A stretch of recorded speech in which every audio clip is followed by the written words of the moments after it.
So 3 months ago, I ordered the item that is in the trailer here under the tarp. It finally arrived and I just went to the freight depot yesterday to pick it up. And so in this video, I'm going to get it all unpacked, assembled, and test it out.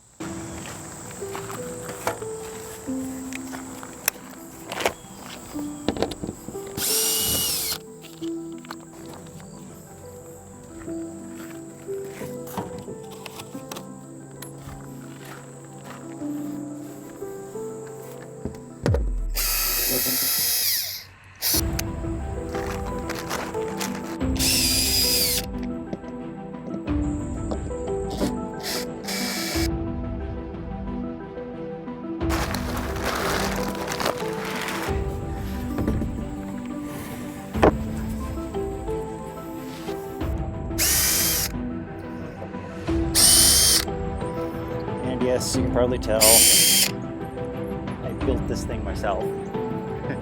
No hinges or latches every time I need to open it or close it. It's with screws.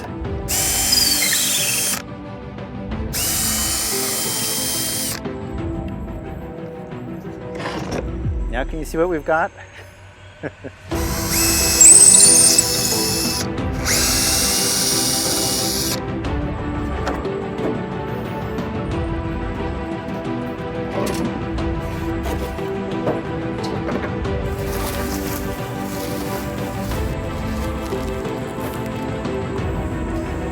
Well, it's a log splitter.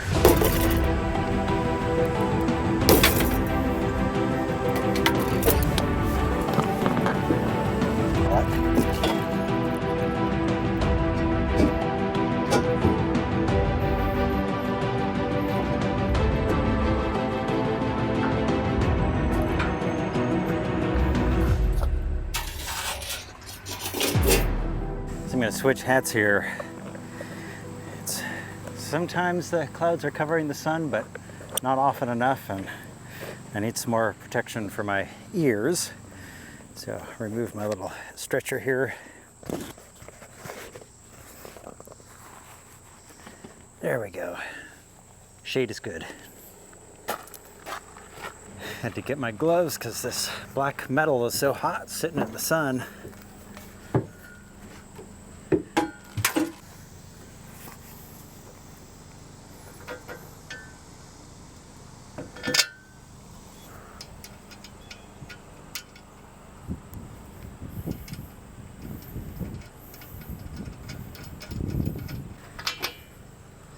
Two bolts, 3 bolts, 4. These washers and nuts are also hot.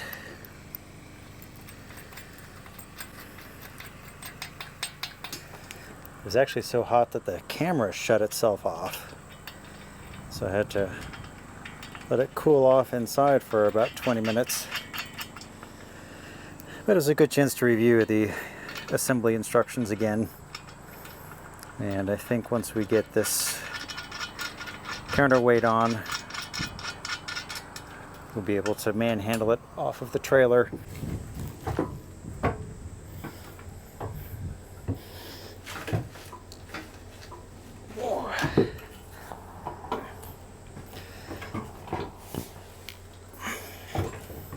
Okay, well, I think I have an idea on how we're going to get this thing out of here.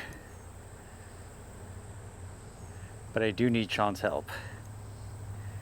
And a furniture dolly.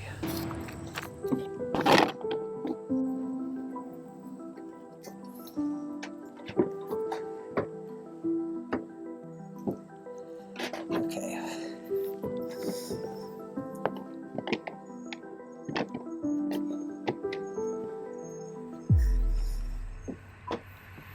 You're going to use the tractor to pull it a few inches forward so it goes all the way down on the dolly. Yeah, the tractor might be a better idea because it's got to go up over this 2x4. And if we set this in the bucket and then curl the bucket to pull it forward.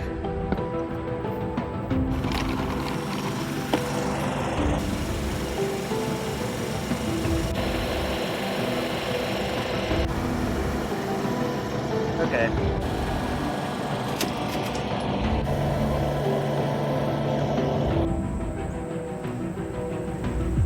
So before I finish the assembly, I thought I'd give you a quick look at how this thing works. It has two big flywheels. Each of these are 90 pounds, and the electric motor gets them spinning. Once they are at full speed, they've got an awful lot of energy behind them. And this rotational energy is converted to pushing energy. With this thing, pull the handle up, and this thing pushes the log up against the splitter there. And then when it's done, release, and a spring pulls the pusher back.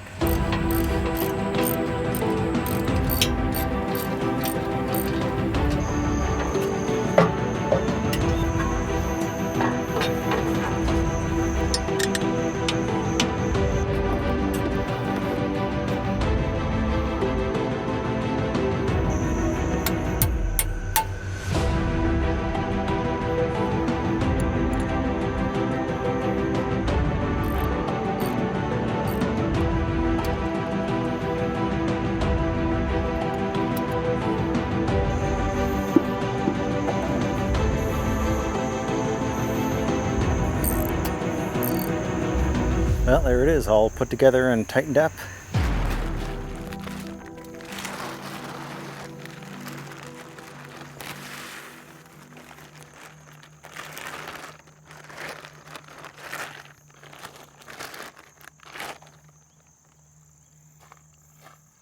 So here we are a couple of days later. The rain has finally stopped and things have dried out nicely. So I'm going to test out the splitter. First, I wanted to answer the question why I went with an electric splitter. Knowing the topography at Hillstead with all of the steep slopes, I don't think that I'm going to be doing any splitting in the forest. I imagine I'll haul full logs up to one of the buildings to buck them and split them, as well as to stack them and season the firewood. So I'm always going to be nearby a power supply, and the electric is so much quieter than a gas-powered, and I also don't have to deal with fuel and hydraulic fluid and maintaining a gas-powered engine, all of that stuff. So it's a nice, simple setup. So we'll get it fired up here and we'll put a log on and see how it does. So there we are. It's running at full speed, so you can see how quiet it is. So we'll start off easy. Nice small log. Got it shoved up against the wedge here, and then I pull the handle up. Nice.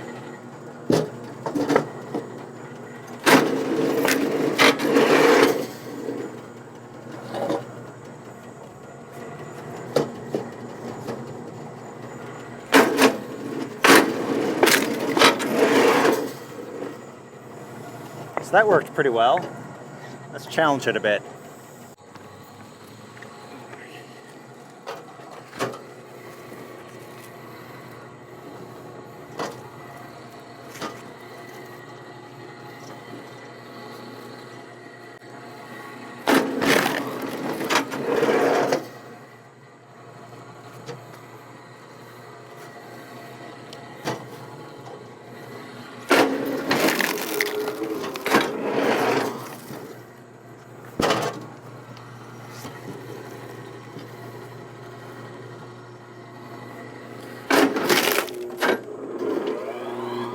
One, two.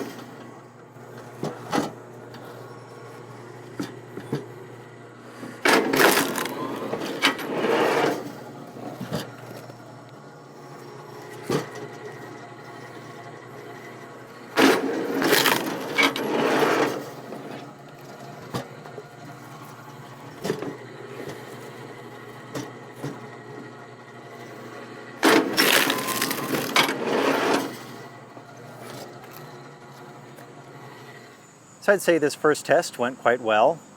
It is nice and quiet and very easy to operate.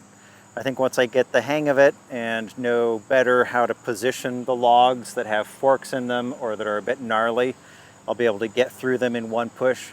But it's nice to know that if one doesn't do it, I can back it off and hit it a second time to get it pushed through. Most of what I've got at Hillstead is nice straight grain, so I'm sure this thing's going to have no problem with the maple and the cherry, the oak, even the hickory. There is one thing about the design that I'm not super happy with, and I'll bring you in here close so you can see. So here's the one thing that I'm not super excited about. This switch. You can see how the switch is right up against the cowling here, and it makes it tough to get underneath it with gloves on to get it turned on. I can do it, but if I struggle, there we go. So it doesn't actually interfere with the function of the switch. It's just not very convenient.